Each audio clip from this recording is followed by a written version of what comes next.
change. So now let's talk about the third part as to how to get out of the endless follow-up trap that kills momentum. So let's talk about that now. Great. So Ryan, I got a question for you. Yeah. What do you think works better, closing in person or closing over the phone? Closing in person, I would say. Why is that? There's a lot of communication that's conveyed in person, like the nonverbal, the body language, both to the homeowner and from the homeowner to help get the deal done, I'd say. And yeah, I think that's the biggest is communication and being able to navigate the deal. Right. Exactly. I like what Eric put in the chat. Also, you're hitting more of the senses, right? So it's the same thing, right? Obviously, rhetorical question there, or closing over a computer screen, same thing. So my question to the group: why do we keep making endless phone calls trying to close open opportunities when we know that it's better to close in person than close over the phone? Why do I take my head and keep smashing it against the wall over and over again, expecting things to change? Right? It's crazy, but we all do it. I know every single person who's been in sales for longer than a week has some story of some customer. They call, oh no, they said to call on Tuesday, and I called on Tuesday and they didn't pick up, and I called on Friday, and then they called me next week, and then they said give me a month, and this and over, and you have this bank of people you're just calling over and over and over again, right? It's so frustrating. Oh, it makes me mad just to think about it. So let's talk about what we can do. Let's go to the next slide, Ryan.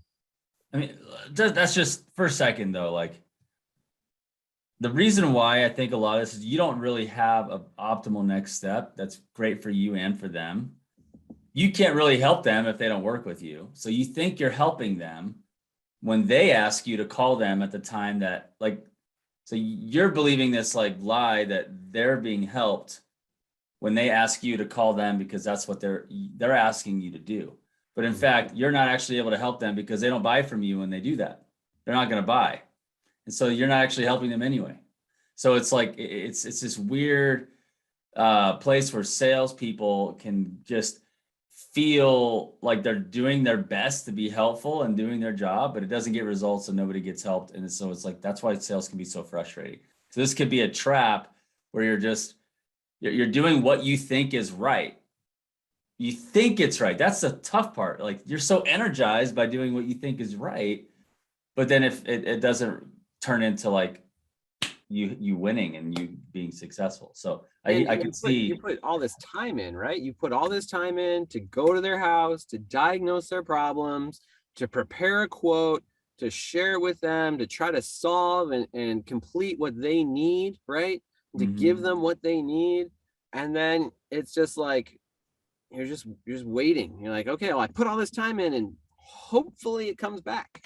Right. Hopefully, maybe it's just a few more calls and I'll get them. Yeah, right?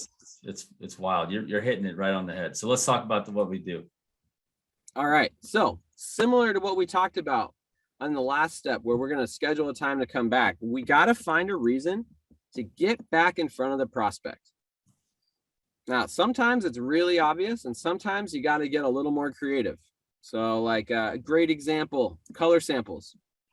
You know, you're there, you're at the bid, and you're presenting, you're pitching to them, and they ask you for color samples, or, you know, and you don't have exactly everything they want right there with you. That's a great opportunity to schedule a time to come back.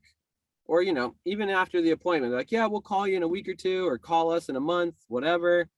Then you're once you get that right, you're on the track, you're heading towards the endless follow-up. But then you veer back the other way a couple days later, or a week or two later, and you call them up and say, hey, it's Chris with Chris's Painting. I just wanted to let you know, I'm going to be in the neighborhood on Thursday. I could drop off those samples for you. Are you going to be around? Boom. Now we're back in front of them. Instead of making, you know, multiple calls for multiple months on the phone, that's a waste of time. You're just spending a little bit more time on one more meeting, so to create a higher chance of conversion rather than spending more time on a lower chance of conversion doing another activity. Yep, exactly. Because you're capitalizing on work you've already done. You know, Yeah. and it could be anything, right? Like, oh, hey, I just want to come back and double check my measurements on the rear of the house. Or, oh, I had a couple technical questions to go over with you. You know, any sort of reason for you to get back in front of them. Then, right, then you're back. And then they're reconnecting with how much they like you, how much they respect you. They appreciate the extra effort that you're going to above and beyond, right? Mhm. Yeah, Eric, I forgot a tool up on the roof. I got to come back. Absolutely. These are all great excuses. And you know, some of them are legit, right? Like the colors or whatever. Like, it's like, I'm trying to help you, but then you're back, right? Then you can talk to them about their objections. There's been time since the previous appointment, right? And with time comes comfort. Then you can kind of get back into it. You know, what's holding you back? What are your concerns? You can see what they're concerned about from your conversations. You can bring stuff, you can bring examples of your work, right? There's all these different things you can do. But then the key part is then you're in person. Then you're talking directly with them, right? And then you can actually handle those objections, sign the contract, walk away. Their problem is solved. They're happy. And then one last little detail. I mean, if you come back 2 weeks later, they've probably already got their other bids, right? They're ready to make a decision at that point. Yeah, it's really good. Really good. So let's talk about like those 3 steps. How's it been able to impact your business, Chris? Yeah, so I mean, for me personally, right? Everyone wants to know, how does it work in the real world? So, you know, I'm a full-time coach and sales professional with STG, but on the side, I run my own business here in the Seattle area, and using the tactics and techniques that we've talked about, and you know, some other stuff as well in the residential sales accelerator program. I've already closed over $900,000 this year, and I've spent less than 1/3% on ad spend. So that's like you're not doing 900K with, you know, a bunch of money you're spending on Google ads. I mean, this is $3,000 of marketing and on the side with this process. And you have the time to have a family and do this. Like, that's what a repeatable, reliable process that can help you grow organically year over year. I mean, you used to be a 22% guy. Oh yeah, when I first started, 22, I'd be happy if it was 22%. I mean, you had a 13% team closing ratio at one point. Yeah, it was bad. Yeah.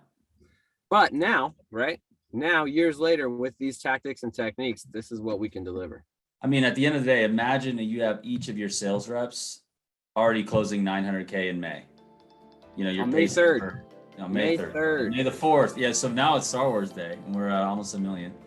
And imagine that. I mean, each of your reps doing that and not having to spend thousands and thousands of dollars a month to fill their calendars up. That's powerful stuff, guys. That is powerful stuff.